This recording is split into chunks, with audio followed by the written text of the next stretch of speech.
lectura de la palabra del Señor esta tarde está en el libro de Tito, en el capítulo 1, y en esta oportunidad vamos a leer desde los versículos 13 al 16. Tito capítulo 1, desde los versículos 13 al 16. Damos lectura en el nombre de nuestro Señor Jesucristo. Este testimonio es verdadero, por tanto, repréndelos duramente, para que sean sanos en la fe, no atendiendo a fábulas judaicas, ni a mandamientos de hombres que se apartan de la verdad. Todas las cosas son puras para los puros, mas para los corrompidos e incrédulos, nada les es puro, pues hasta su mente y su conciencia están corrompidas. Profesan conocer a Dios, pero con los hechos lo niegan, siendo abominables y rebeldes, reprobados en cuanto a toda buena obra. El título del mensaje para esta mañana es Reacción de un cristiano frente a un falso maestro. Ese es el título del mensaje para hoy. La reacción de un cristiano, de un hijo de Dios, frente a un falso maestro. Y recordemos que lo que estamos atendiendo es la carta del apóstol Pablo, que se la escribe a su hijo espiritual Tito, para instruirlo, para transmitir su legado como un pastor joven en la isla de Creta. Y en ese contexto vimos, ¿cierto?, cuando iniciamos la carta, el estudio de la carta, los compromisos que debe tener un líder, ser un siervo de Dios, con su propósito, un compromiso con el mensaje, un compromiso con los medios y un compromiso con el pueblo de Dios.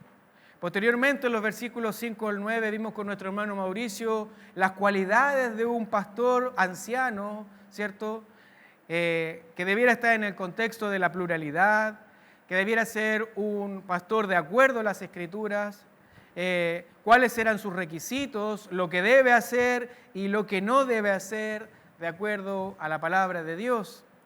Y la semana pasada vimos el contrapunto acerca de los falsos maestros, los hombres que debemos silenciar, está en los versículos 10 al 12, también con 5 características: su proliferación, su conducta, su efecto, su motivo y su carácter. Y hoy nuestro texto inicia con la frase: este testimonio es verdadero, por tanto. Pablo enfatiza la veracidad de los antecedentes expuestos y por consiguiente la tarea de Tito de hoy en adelante es confrontar de manera enérgica e inmediata dos grandes cosas. Por un lado, la enseñanza herética y por otro lado, la vía impía de los falsos maestros. Por lo tanto, la pregunta que nos pudiéramos hacer hoy día es: ¿cuál debería ser la actitud que debiésemos tener nosotros frente a un falso maestro? ¿Cómo deberíamos reaccionar frente a una enseñanza que sabemos que es contraria a lo que dicen las Escrituras? Y nuestra propuesta es la siguiente: el texto de hoy nos enseña cuál debería ser nuestra actitud y de manera didáctica la podemos llamar o la podemos enunciar como las 3 R's, ¿ya? 3 reacciones frente a los falsos maestros, 3 reacciones por las que deben ser silenciados. La primera R es la R de reprenderlos, ¿ya?, que está implícito en el versículo número 13.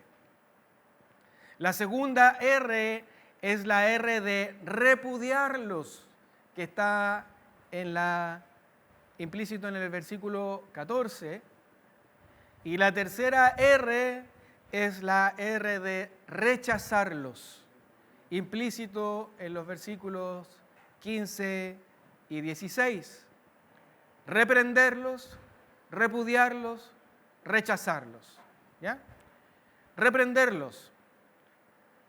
El versículo 13 dice, por tanto, repréndelos duramente para que sean sanos en la fe. Fíjese usted que si nosotros hacemos solamente un análisis así observacional, podemos ver que la primera parte del versículo, por tanto, ¿cierto?, es como una conclusión de todo lo que viene diciendo anteriormente, ¿cierto? Posteriormente viene una acción imperativa, enérgica, que dice, repréndelos duramente. Pero posteriormente dice, para que sean sanos en la fe. O sea, no es una reprensión sin un objetivo, sino que es una reprensión con un propósito. A causa del peligro espiritual extremo que estos hombres representaban, si llegaban a infectar la iglesia con su veneno, Tito debía reprenderlos duramente. La palabra reprenderlos viene del griego elenche, es un verbo que está conjugado de manera imperativa en un tiempo presente y por lo tanto significa poner de manifiesto, condenar, reprochar, convencer, mostrar la falta. Eso significa reprenderlos, ¿ya? Y nuestro análisis gramatical nos dice que esto no es una opción, sino que es una orden, es un mandato. Y no solo reprenderlo, sino que debemos hacerlo duramente. Y la palabra duramente es un adverbio compuesto con la palabra, es la palabra derivada del griego apotomos, que está compuesta por la preposición apo, que significa fuera de o alejado de, ¿cierto? Y el verbo tenó, que significa cortar con cuchillo o con hacha.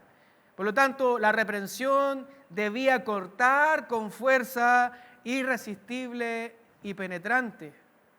La severidad de esa reprensión tenía el propósito de remediar la situación. Recordemos que estos hombres deben ser silenciados, ¿cierto? Y la indicación para Tito es remediar esa situación en la cual él se encontraba, y Tito no debía condenar a los hombres, sino procurar la corrección de su error doctrinal y su pecaminosidad personal, pero dice a continuación el propósito para que sean sanos en la fe. Si pudiéramos ilustrar esto, sería como un cirujano, ¿cierto?, que ocupa un bisturí para extraer un tumor y lo ocupa de tal forma que lo usa para cortar y sanar de aquello que está enfermo, ¿ya? Se lo dice también a Timoteo en su segunda carta cuando leemos en 2 de Timoteo 4:2 que debe redarguir, reprender, exhortar con paciencia y doctrina. En los versículos 24 y 25 del mismo capítulo dice, porque el siervo del Señor no debe ser contencioso, sino amable para con todos, apto para enseñar, sufrido, que con mansedumbre corrige a los que se oponen, por si quizá Dios le conceda que se arrepientan para conocer la verdad. El ejemplo lo da el mismo Pablo al tener paciencia extraordinaria con aquellos creyentes inmaduros, inmorales, llenos de confusión espiritual de la iglesia de Corinto.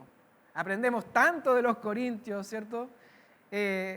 Porque dice ahí en 2 Corintios 13:10, por esto os escribo estando ausente para no usar de severidad cuando esté presente, conforme a la autoridad que el Señor me ha dado para edificación y no para destrucción.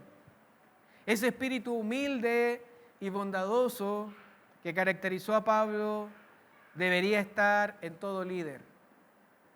Ese carácter fue exhibido de manera perfecta por Cristo el Señor en su encarnación, y lo leímos y lo estudiamos cuando vimos la carta de los Filipenses, en el capítulo 2, versículos 5 al 8, cuando dice, haya pues en vosotros este sentir que hubo también en Cristo Jesús, el cual, siendo en forma de Dios, no estimó el ser igual a Dios como cosa a que aferrarse, sino que se despojó a sí mismo tomando forma de siervo, hecho semejante a los hombres, y estando en la condición de hombre, se humilló a sí mismo, haciéndose obediente hasta la muerte y muerte de cruz. Todos los presentes, o la mayoría al menos, provenimos de un mundo religioso cargado de enseñanza errática en cuanto a la enseñanza de la palabra del Señor. De un evangelio que estaba más centrado en el hombre que en Dios mismo. Pero por misericordia, nuestros ojos espirituales han sido abiertos. No porque seamos mejores que aquellos hermanos que estaban con nosotros en esa congregación, sino que solamente por la gracia del Señor. A Él le plació atraernos hacia la luz verdadera. Pero ahora que ya tenemos la verdad, ¿cuál es nuestra actitud al escuchar una enseñanza falsa? ¿La escuchas y te callas? ¿La escuchas y cuál espadachín saltas a combatir esgrimiendo tus argumentos con fiereza, con firmeza, con rudeza y hasta con un poco de superioridad? ¿O confrontas y reprendes con amor? Debemos reprender duramente, dice la carta de Pablo a Tito, pero lo debemos hacer con amor. Pero no solo reprender, ¿cierto? Sino que, como lo muestra nuestra primera R, sino que además debemos repudiar. Dice el versículo 14, no atendiendo a fábulas judaicas ni a mandamientos de hombres que se apartan de la verdad. Y aquí dice no atendiendo, y la palabra atendiendo alude a prestar atención o reverenciar.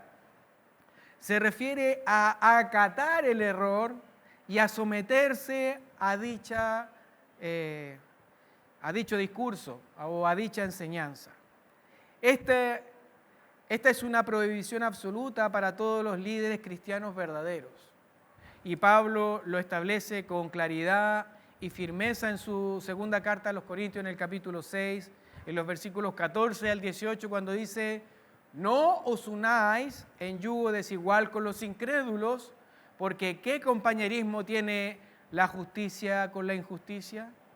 ¿Y qué comunión la luz con las tinieblas? ¿Y qué concordia Cristo con Belial? ¿O qué parte el creyente con el incrédulo? ¿Y qué acuerdo hay entre el templo de Dios y los ídolos? Porque vosotros sois el templo del Dios viviente, como Dios dijo: habitaré y andaré entre ellos y seré su Dios, y ellos serán mi pueblo, por lo cual salid de en medio de ellos y apartaos, dice el Señor, y no toquéis lo inmundo, y yo os recibiré y seré para vosotros por Padre, y vosotros me seréis hijos e hijas, dice el Señor Todopoderoso. Este mandato de no asociarse con los incrédulos es en el contexto espiritual.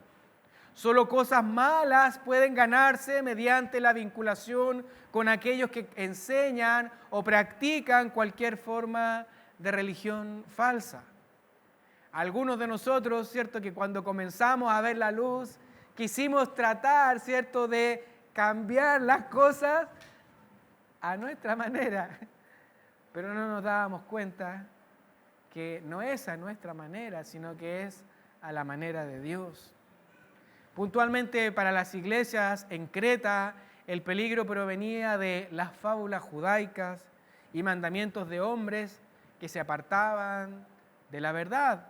Pablo aquí no identifica a qué fábulas judaicas específicas se refiere y tampoco a qué mandamientos hechos por hombres que se estaban promulgando, pero podemos deducir a la luz de los datos recogidos de la historia hebrea, ¿cierto?, ya que durante varios siglos los rabinos judíos habían desarrollado muchas leyes tradicionales que Pablo las identifica aquí como mandamientos de hombres. Esos mandamientos eran ordenanzas y estándares legalistas. La mayoría provenía del Talmud que con frecuencia constituían añadiduras ilegítimas y que contradecían o anulaban las Escrituras.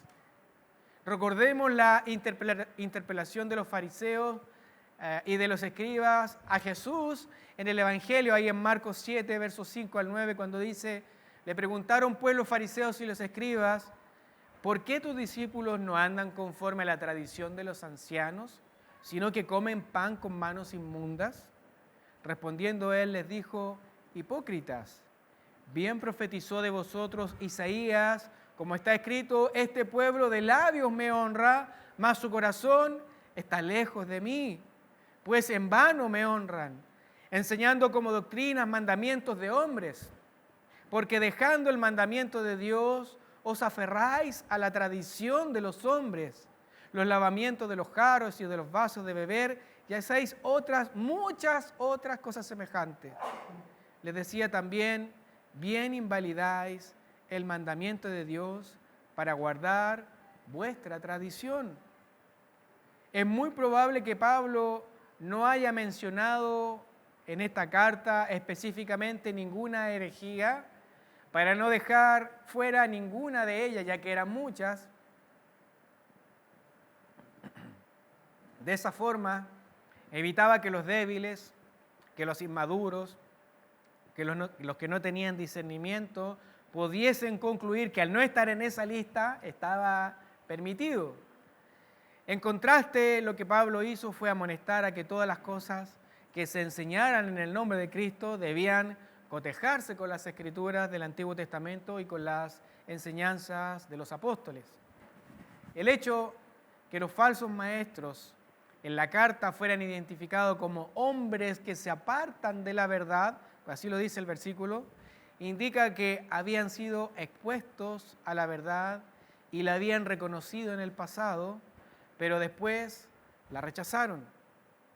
No solo la rechazaron, sino que la reemplazaron por mitos, por preceptos y tradiciones inspiradas por Satanás y fabricadas por los hombres. Dice, no atendiendo a fábulas ni a mandamientos de hombres. Obviamente, hoy nuestros oídos espirituales están refinados y al escuchar estas fábulas, y la palabra fábula aquí del griego es mitois, que significa mito, leyenda, cuentos, ¿cierto? Nuestra actitud debiera ser repudiarla. Es nuestra segunda R. No aceptarla, repelerla, apartarla de nuestra mente. Una fábula es el contrapunto de la verdad, o es una verdad distorsionada que se transforma en una mentira.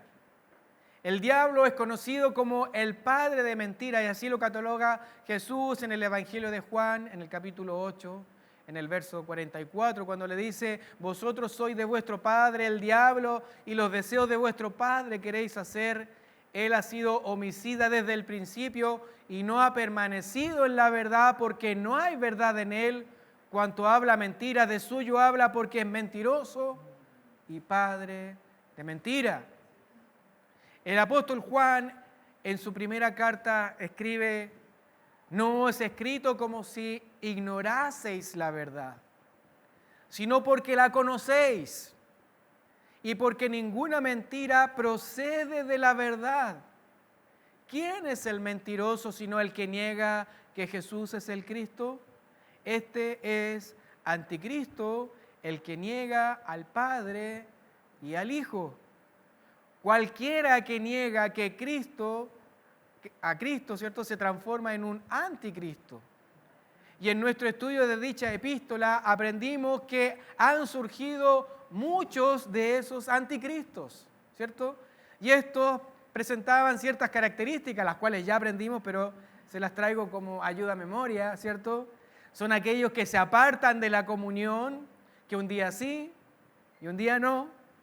Son aquellos que niegan la fe en Cristo, que creen que se pueden justificar por sus propias obras, y son aquellos que por su naturaleza tratan de sacar a otros cristianos de la verdad con engaños y artimañas. Es frente a esa verdad distorsionada que Pablo nos instruye, nos ordena a no atenderlas. Y no atenderlas significa repudiarlas. ¿Ya? El enemigo es astuto y experto en maquillar una mentira. Y esta ha sido su estrategia desde el comienzo. Y siempre ocupa el mismo modo operandi, ¿cierto? Por tanto, nuestra misión es estar atentos y vigilantes de cuidar nuestra doctrina, de ser vigilantes y de proteger la verdad. Pablo le dice a su hijo espiritual Timoteo: esto te escribo aunque tengo la esperanza de ir pronto a verte, para que si tardo sepas cómo debas conducirte en la casa de Dios, que es la iglesia del Dios viviente. Fíjese usted cuál es la característica de la iglesia del Dios viviente: columna y baluarte de la verdad.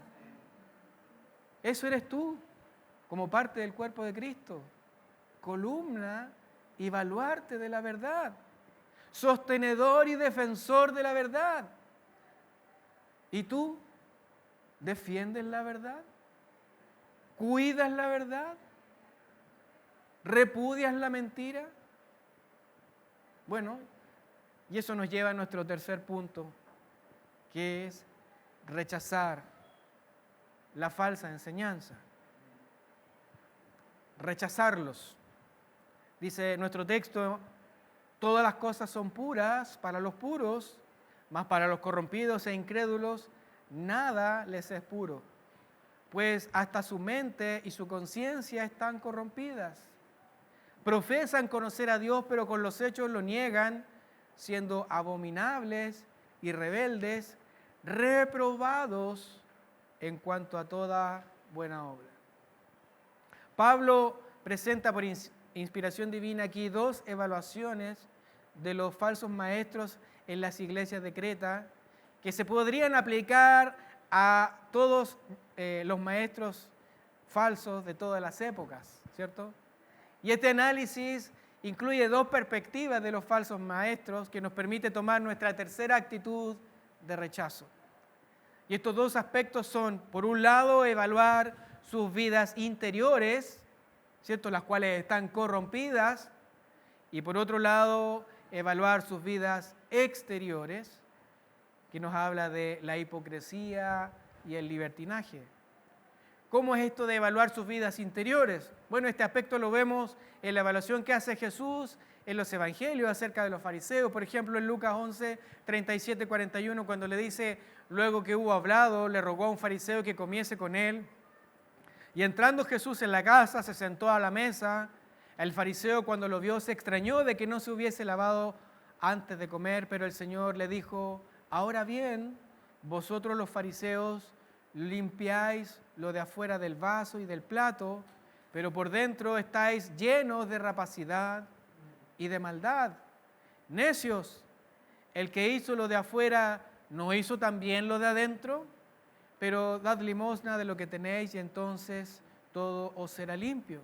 En otras palabras, cuando una persona es pura en corazón y mente, su perspectiva acerca de todas las cosas también es pura.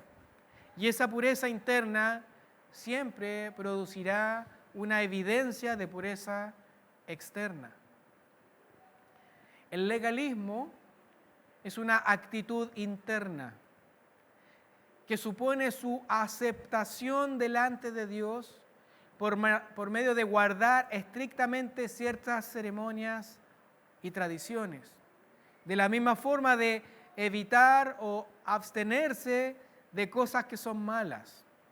Ya sea por hacer o por abstenerse de ciertas cosas, una persona por su propio mérito es capaz de agradar a Dios y reconciliarse con Él. Esa es la base de la creencia del legalismo. Esta siempre ha sido la herejía básica de la religión sacramental o ritualista, de cualquiera raíz, judía, católica, protestante, ortodoxa, islámica, la que usted quiera, pero esa es la base. Creer que con lo que yo hago o con lo que dejo de hacer puedo agradar a Dios y puedo encontrar justicia delante de Él o justificación delante de Él.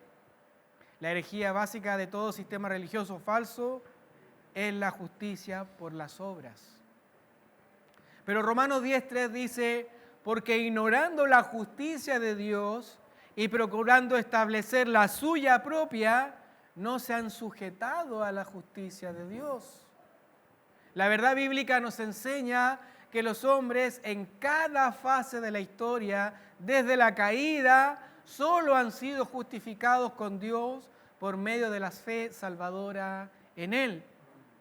Encender velas, quemar incienso, hacer genuflexiones, rezar rosarios, repetir oraciones, orientarse en cierta dirección para hacer la oración o tener visiones o experiencias místicas, incluso, mi hermano, ser bautizado o tomar la cena del Señor, carecen en absoluto de poder para poder salvarte y justificarte delante del Señor.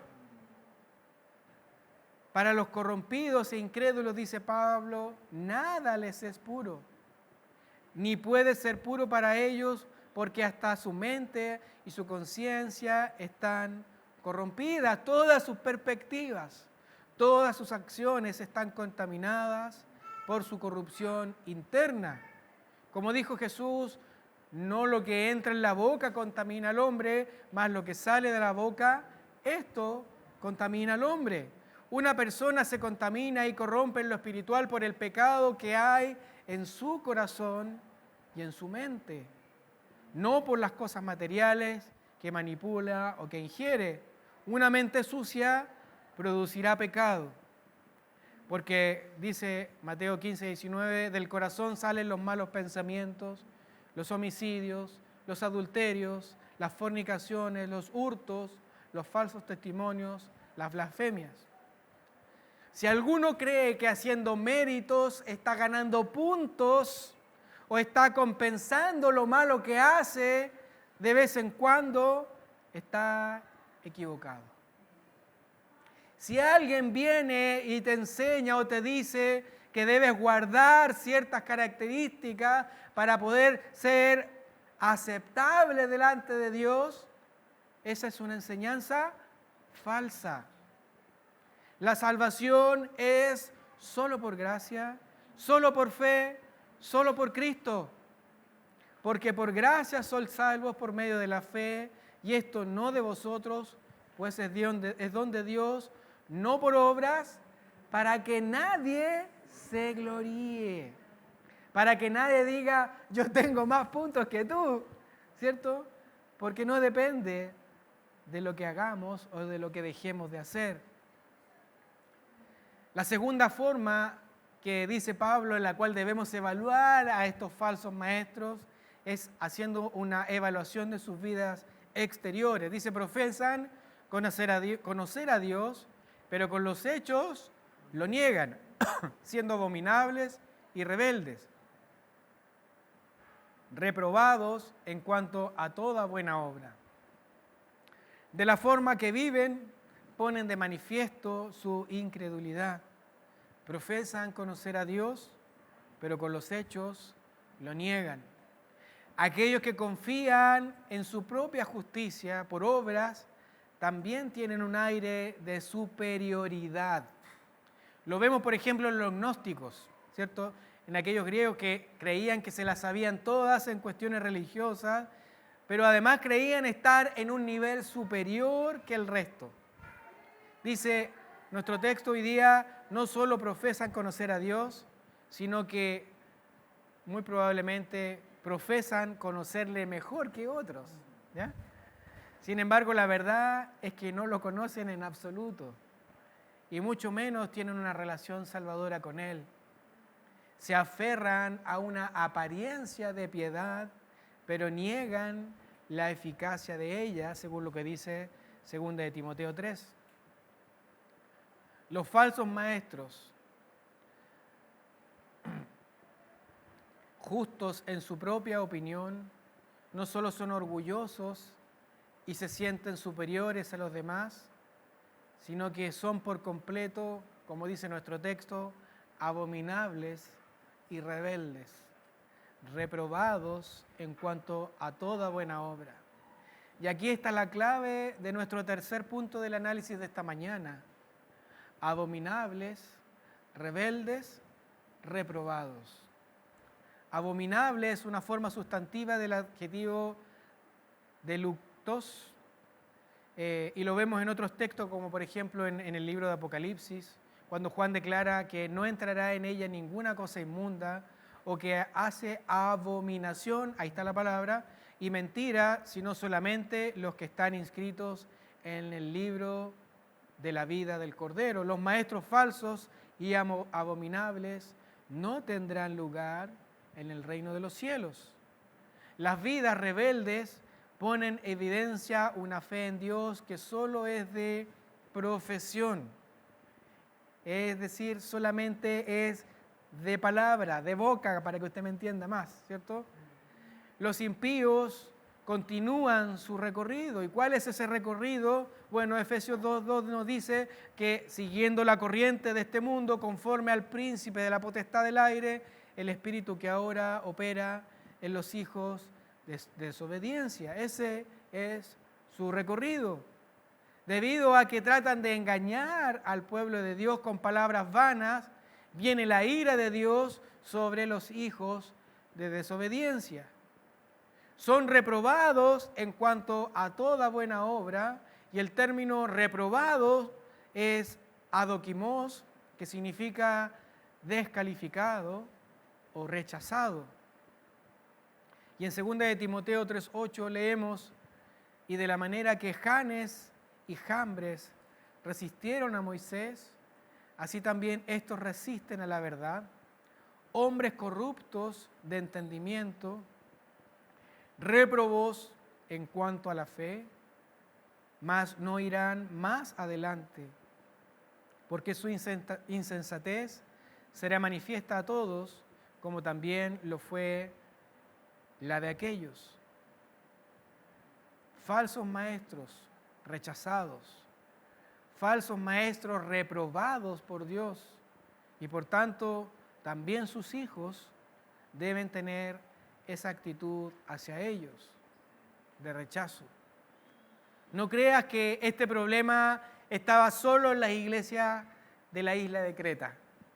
Hoy muchos falsos maestros están por todos lados con sus falsas enseñanzas y que contaminan la sana doctrina. A estos hombres debemos silenciar o tapar la boca, como dice el versículo 11. Debemos reprender, repudiar y rechazar. ¿Cuál es el objetivo final? Bueno, el objetivo final es cuidar la sana doctrina, proteger la verdad del Evangelio ante los oídos de los más débiles. En el siglo XVI, en un momento de oscuridad profunda de la verdad de Dios, los reformadores encontraron en las Escrituras la verdad revelada que se había ocultado por muchos años. El ocultamiento hecho por falsos maestros que distorsionaron la verdad de Dios y pusieron sobre la iglesia mandamientos de hombres. Pero la luz brilló y surgió un movimiento que revolucionó la historia de la iglesia. Y las palabras finales de uno de esos hombres fue: solo espero que esta luz encendida que ilumina la verdad no sea nuevamente apagada. De allí la importancia de la enseñanza de Pablo a Timoteo, cuando le dice: lo que has oído de mí ante muchos testigos, esto encarga a hombres fieles, que sean idóneos para enseñar también a otros. Una de las implicaciones de este mensaje es que debemos orar por aquellos que están al frente, por el liderazgo, para que impida que estas falsas enseñanzas lleguen a contaminar la sana doctrina. Que podamos todos los que estamos aquí ser instruidos a tal forma de permanecer alertas, porque el enemigo es astuto y sagaz, y no estamos exentos de que podamos ser permeados con una falsa enseñanza. Por lo tanto, para poner en ejercicio, ¿cierto? Como cuerpo, tenemos que saber cuáles son nuestras 3 R's, ¿cierto? Tenemos que aprender cuáles son nuestras 3 formas de reaccionar frente a una enseñanza falsa. La pregunta para nosotros en esta mañana al finalizar, ¿estás dispuesto a defender la verdad? Hoy estás recibiendo tú el testimonio, ¿cierto?, para proseguir con la verdad, de cuidar y proteger la verdad, y hoy ya sabes qué es lo que tienes que hacer si es que viene a ti una enseñanza falsa. Reprender, repudiar, rechazar. Que el Señor nos bendiga. Vamos a orar al Señor.